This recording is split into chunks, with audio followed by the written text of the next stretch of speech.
Hello guys, welcome to my YouTube channel TechGate. From now on, I'm going to start a new web development series where you will get to learn everything that you need to land your first job as a front-end developer. So let's get started. Let's start with the foundational stuff that you need to know. The internet is comprised of mainly three interacting features. Websites. They are a collection of files and information that we access through a computer and a server. Let's learn about servers. Servers are computers that store all the data of websites in a massive network. Now, as we all know that websites run in browsers. So what are browsers? Browsers are programs that load and display content on your computer. Every website has a front end, client side, and a back end, server side.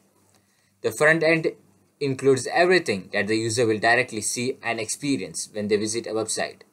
The back end of a website is where the information is stored, sent, and received. Nearly every website on the internet is made up of HTML, CSS, and JavaScript. These three languages are the fundamental pillars of web development. In my next videos, you will get to learn about HTML in depth. So please do subscribe to my channel for future updates.